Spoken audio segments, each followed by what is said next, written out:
Andrew, your mic, is it working? You got to unmute bottom left corner. Can you hear me?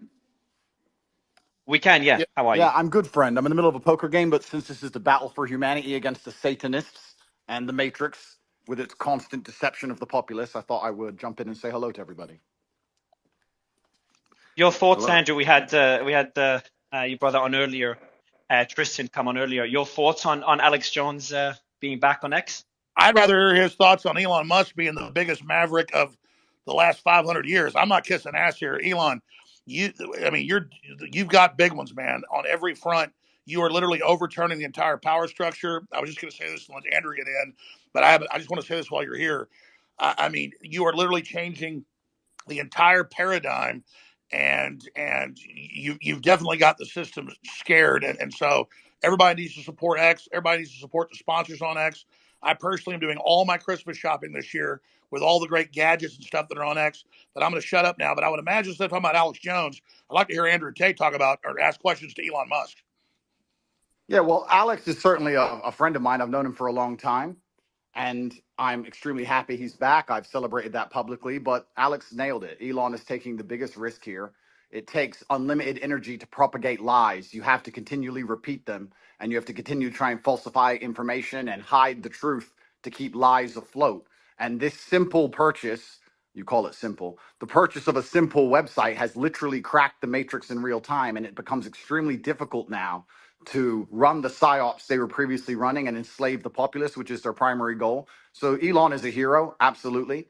And the risks you are taking, Elon, I don't think many people at home actually understand the gravity of the risks you are taking, because your ability to speak freely is heavily leveraged against your insignificance. You're only allowed to speak if nobody listens to you. And if you get big and people start listening, they're going to come at you hard. And I think I'm not completely versed, but from what I understand, Elon's already suffering the lawfare tactics, which they're going to do. They're going to keep pulling out the hat to try and slow him down or stop his. Andrew, let me interrupt before I forget. I don't give him any attention. The same law firm that came after me with these PR firms.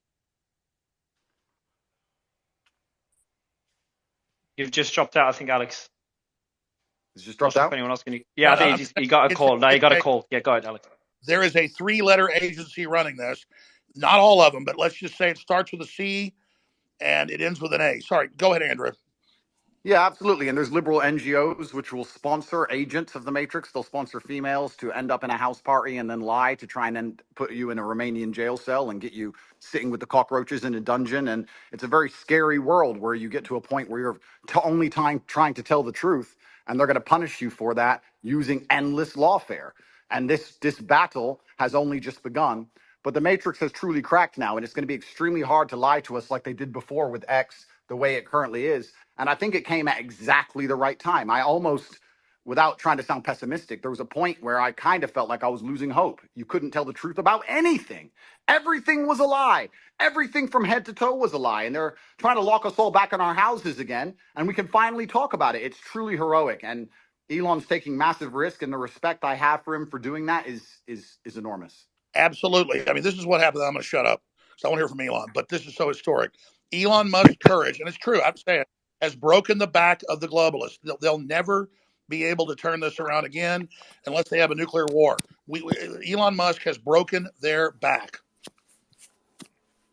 Yeah. Well, I guess some people are afraid to die, but I am not.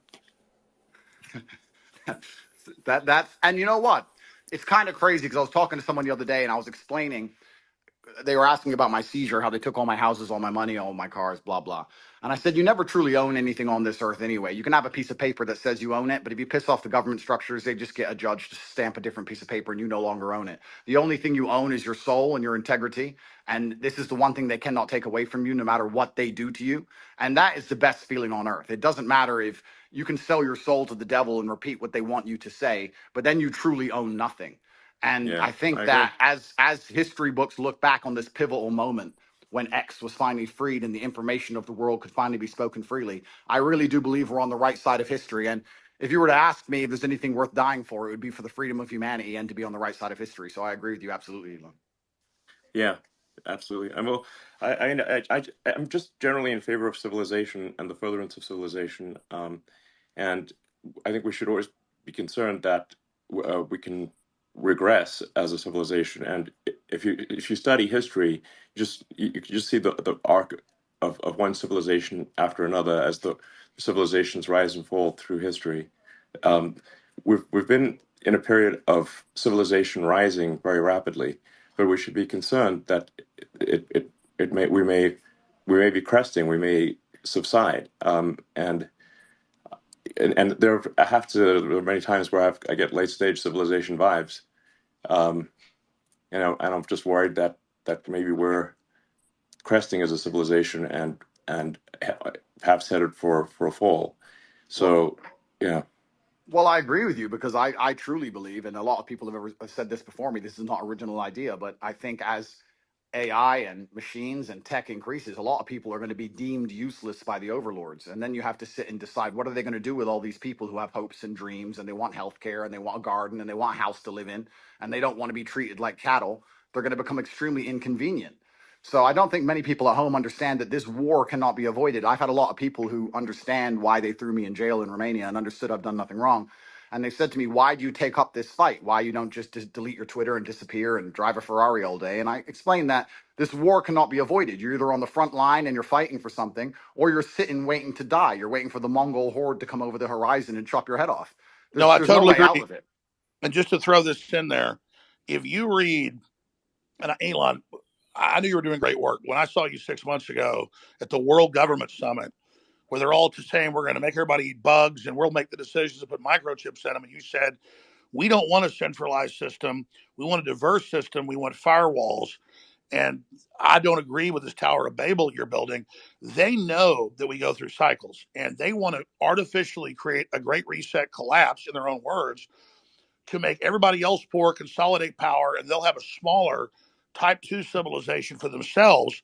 And I think you're trying to build a type 2 civilization, or even a type 1 civilization, I should say, for all of us. And right, you said we need to have a debate about going interstellar. We've got to expand or yeah, we collapse. And Elon Musk is saying, correct me if I'm wrong, you don't stay in stasis. You either expand or correct. you collapse. They're Yes, artificially exactly. creating. You, Sorry, you go ahead. either grow, or you collapse. You don't. The steady state is basically an impossibility. So you have to pick it. You have to make a choice. Do you want to grow civilization, or do you want to decline and collapse? And because steady state is not stable. So, and I say we grow, and I say we expand, and we have more humans, and we become a multi-planet species and a spacefaring civilization, and ultimately be out there among the stars. And I think that is the exciting, inspiring thing for the future. Not a declining human civilization that dwindles to nothingness and where humanity dies with a whimper.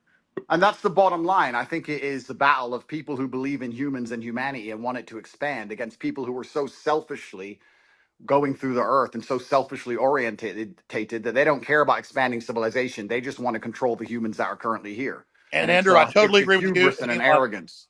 I totally agree. Let me throw this caveat on it because I've read the writings of Bill Gates and Klaus Schwab and the Club of Rome. They know we could easily expand. There's plenty of room, There hundreds of is. billions of known galaxies. They know that this is just a seed that's going to not just grow into one giant oak, but an entire forest, an entire universe. And so they want to shut everybody else down because they can't deal with the competition of the Elon Musk that come out of the general public. They want a global tyranny so they can direct it and control it so that they direct the expansion. And we can't let that happen because they literally talk about in Agenda 21, the official UN plan, a 90% world population reduction. So we need to go with the Elon Musk plan. And that's why I tell people that get upset, they go, Elon Musk is involved in every advancing technology. The globalists are pushing that too. Well, technology is like a gun. It's whose hand it's in. And so we need the gun in the people's hands, the gun of expansion, instead of in the globalist hands. And so just because Elon Musk is on the cutting edge of every technology, don't fear the technology like some troglodyte. Fear us not being in control of it. And Elon is saying we need to be an expansionary human explosion of competition and freedom, not some new dark age with a tiny breakaway civilization that's only working for itself. Sorry, I'm ranting. No, but you're completely right. Because if Elon doesn't push these boundaries, they will push these boundaries. And once they have the sole control and the monopoly over such technologies, it's over for all of us. And I don't think most people understand. It simply is the humanistic view against the death cult view. And there's people in the world who have no Yes, interest in they have no interest in growing humanity, no interest in advancing the species as a whole. Their interest is in power and true. control. And all they want to do is have absolute power over the people that currently exist and their children. And you can talk about all the perverse reasons they want to do those exact things. But it's truly scary. And all the people at home who don't really understand the gravity of this fight, they seem to think it's right wing, left wing, ha ha ha. It's Yes, a big exactly. joke. That And they're thinking about it the wrong way. It's sorry, I just got a little X here. But you're totally exactly. This right left is it's the wrong way to think about it. It's the sort of the extinctionists versus the pro humans. And once you see that it's extinctionists versus the pro humans, then it becomes very clear. So, Elon, when are you going to? I know you got 100 irons in the fire, but when you talk about we need to create a plan B for humanity, well, that's really No, it's not. plan It's not A. a plan. I mean, I think, An as I said, alternate, an alternate, an alternate master plan. Because the globalists are in oh, control right now. You're trying to wrest control with us, helping. I mean, when are you going to put out your battle plan, or are you already putting it out in pieces? no, what I'm saying is that actually, I think we should expand humanity. Like basically, we should have basically more kids. Population should increase, uh, and and we should become a multi-planet species and make life multiplanetary. Build a self-sustaining civilization on Mars, and then ultimately, this will be long after I'm dead, probably, but well, almost certainly, we can go to other star systems and go out there and I don't know, maybe we'll find some long dead alien civilizations. Um, and I don't think we want to be one of those lame one planet civilizations that never got beyond, its home planet. Um, I mean, we gotta, what are the aliens going to think of that? It's like we got to make a good showing. Team Human, well, let's yeah, go. and that would absolutely that would be LFG. certainly disappointing. But So it's essential and truthfully it's so amazing we'd even speak about these things. Only 2 years ago you couldn't even speak about these subjects, but it's so pertinently obvious to anyone who pays attention, and it is scary, and expansion and humanistic views are certainly the way to progress, and it has to be done. There's no other way. Just like a business, just like you guys said, if you stand still you die.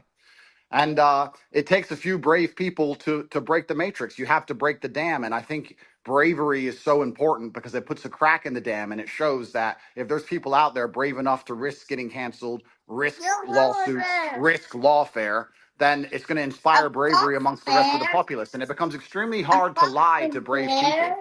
And I think that that's one of the largest pandemics of Earth today is bravery. And when I say bravery, I don't mean that in any kind of negative connotation. Bravery is being full of love and loving the people around you and sticking up for your community and loving where you live and loving your country. And it's brave to do those things. And it's love What do that's the going to crack the globalists teach matrix in us? the end.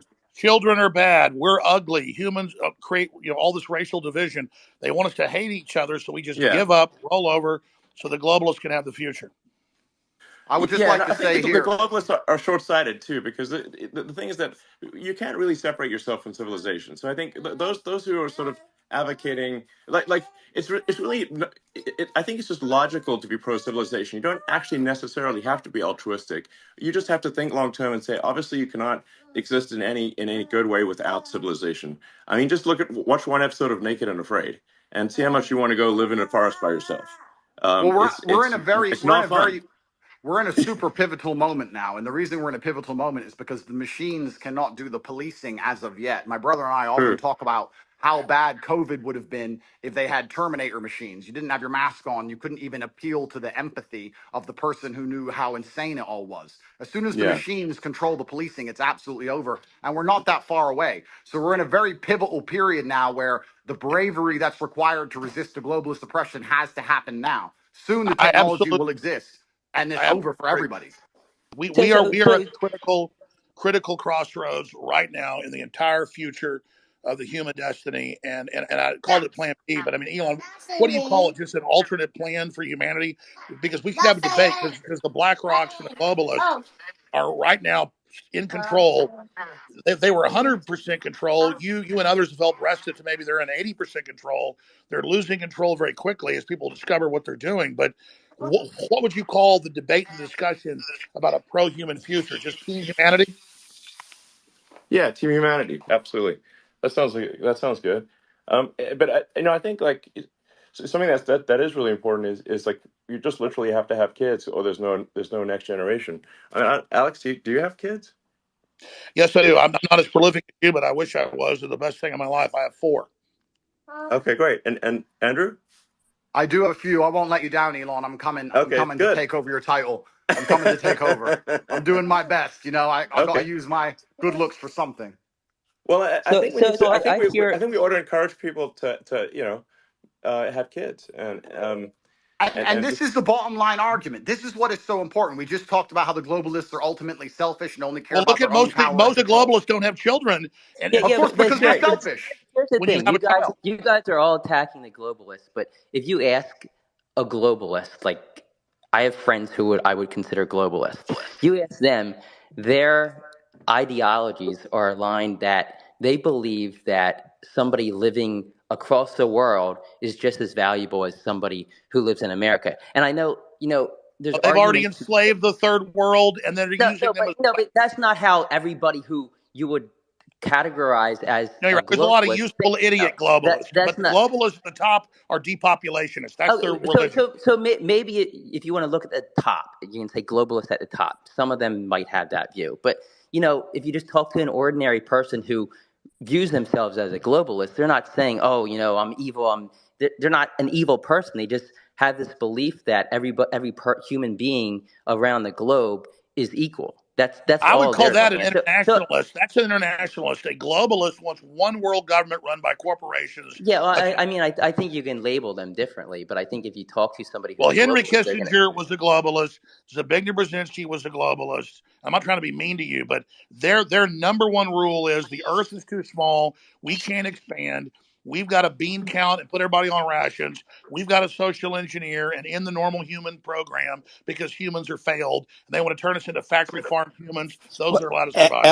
Yeah, I think well, they're. I'll let me. answer the Well, question. I'll answer the question sorry quickly. guys. If we can just say like some of these titles are a little confusing. If say someone's an internationalist or a globalist, I think where what can achieve some disambiguation here is to say like does someone have as an axiomatic belief that there are too many people on the earth, or do they not?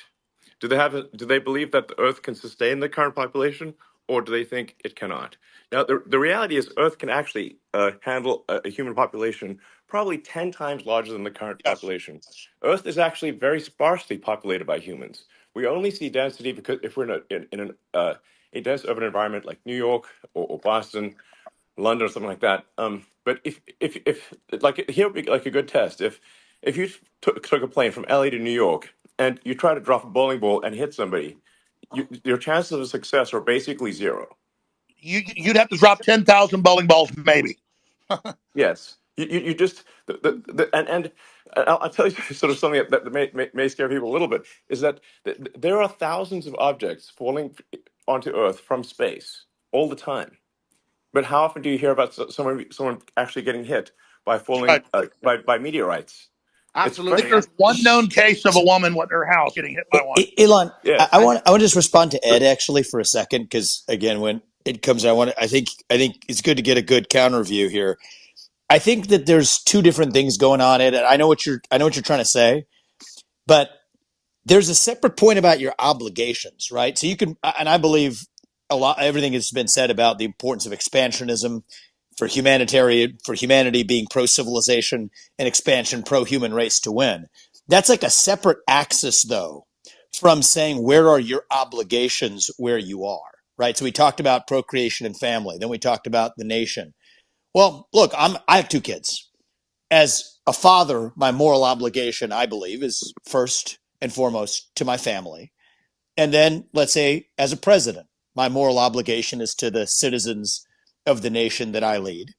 And then you can worry about hunger in the Congo or whatever else needs to happen in the Darfur or in other places. And so I don't think that you're saying necessarily that life. Charity begins at home. Charity Exactly. begins And at that's home. not saying that life abroad is any less valuable inherently. And so when you say like the globalist view is that all it's saying is that all life is equal wherever it is on Earth, it's not like I think the view, an alternative view is countering that. There's also just a separate place in terms of where you're situated. Where's your obligation, right? Is as a father, it's to your family. As a president, it's to your country. And just because you believe that's the hierarchy of your obligations means somebody else is the leader of one of those other countries. And that's an obligation that they have too. But that's like a different Well, the discussion. neoliberals, Yep. Vivek, the neoliberals in their own PR, they're the ones doing the worst things on the earth. They just say, "Oh, we want global government because we want to give Africa's representation." Then they lock them down for 3 years and starve 30 million of them to death, and then organize them to flood us as a political underclass. This is cold-blooded Henry Kissinger State Department Memorandum 200. I mean, they've Yeah, got this. Yeah, yeah, it's not black and I think white there's two though, different right? So like, but conversations. what you know, is black and Wait, what is but can we what just? is I'm sorry. what is Go, black? go Can ahead, we? Andrew. Go ahead, Andrew, and then we'll go to Dave. Andrew. Okay. What I do believe is black and white is simply, if you read a history book, you'll see the worst things that humanity have ever done have been done with good intentions. That's what's so bad about evil acts, is that people Road to think they're hell. doing the right thing. And that's the most dangerous thing about it. And this idea that they look at all human life as sacred and all the same, I actually disagree. I think the reason they will prioritize people in a third world country, for example, you'll say it's because they see us as equal. I think it's because they see us now as spoilt and annoying. They don't like that we need pensions and living space and healthcare. They simply want slaves and a robot class, and they'll do anything it takes to get it, and they'll get it from anywhere they can. And when someone comes along and says, "Well, my intentions are good," I'm not interested in that, because you can name any Holocaust or any atrocity in history. The people didn't think they were the bad guys. They often thought they were the good guys.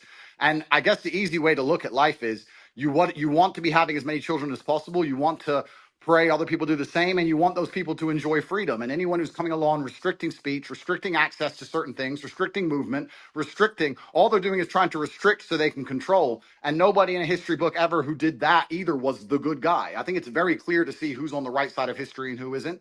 And I advocate freedom for everybody. If I disagreed with absolutely everything Alex said, I'd still be glad he's back on X. And these people can't even handle a different opinion. Do you think they're going to allow the people who have a different opinion to them to share water or share food or share anything else once they have And the absolute reason they don't control? want another opinion is they want to misrepresent what Elon Musk or Andrew Tate or Vivek Ramaswamy or any of. I'm telling you, they want us silenced so they can lie about what we said.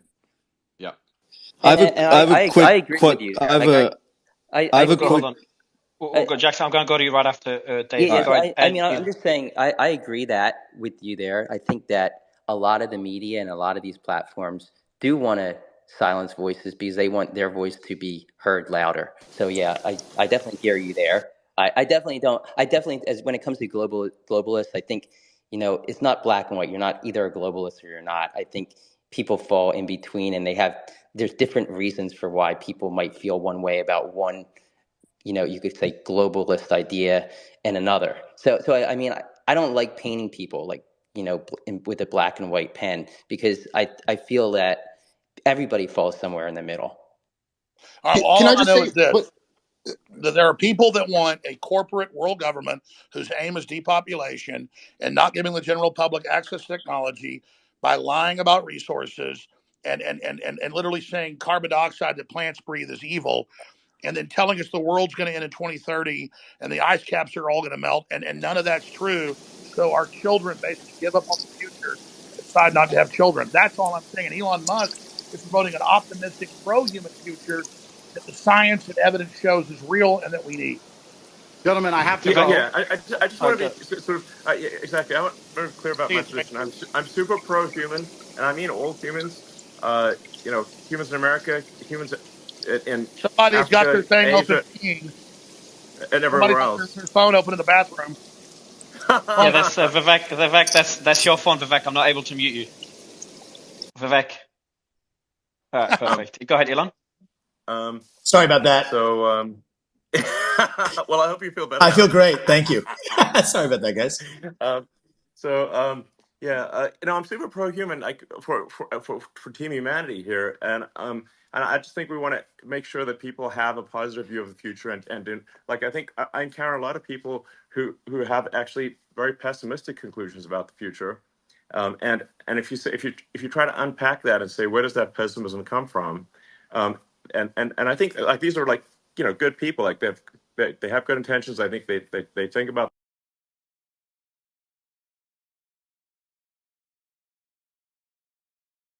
things often come from is believing that there are too many humans on the planet. This is false. Earth can easily sustain far more than the current population. Um, and but they've been told this thing and they've believed it, and it is false. I'm Now going to sign I'm out, very I'm gentlemen. very pro environment. Bye, Obviously, I Andrew. think I might have done more about more. I'm certainly I might have done more for sustainable energy than maybe any single human. So I would consider myself an environmentalist, but I also believe in physics and reality and not sort of being alarmist about things. Well, something you said was really smart, and because I've seen the equations. I'm not a mathematician or rocket scientist like you, but we need the fossil fuels to get to the new technologies and that is transfer true. over. You can't cut Yes. them all off and then not have it. They're blowing up the bridge that gets them there. Yes. Gentlemen, what I would like to say, Go ahead. my final point, I would like to say, I often get asked by people who follow me, they say, who do you think who controls the world? Who do you think the Matrix is? And I use the Matrix as a very simple way to explain that they purport a false version of reality that everyone buys into to keep your mind occupied so they can extract your body heat from you for the soulless machines, which are essentially the globalists we're talking about. And I try and say that I still believe that we run the world. There's a lot more of us than them. We still control the world. It's just down to what we will accept and what will allow them to do to us. And that's why bravery is so essential and so important. And I know I can come across as brash with my No, message, but no, you're not. You need to when I'm stop telling giving up our power. 16-year-olds to go and get rich and buy a fast car and train hard and go to the gym, etc., because these young men are far less likely to blindly comply. And it's extremely important that they don't psyop the next generation of young masculine youth. And And that's why we the still, system was scared of you, Andrew, because you were doing an extreme version of it to shock them out of it, to show them how to have a destiny, how to have desire, how to want to be into the future. And then that's well, the same thing in a different way that Elon's doing. you're right. We still control the world, and it's down to what we will accept. And it's going to take bravery and love. You need to love the people around you, and love the human race, and love the place you're from. And I just want to wrap up by saying that I would never kill myself. And if they put me back in that dungeon to starve, I hope you will all do your very best to get me out because I'm in a very We will, precarious Andrew. legal Love you. situation.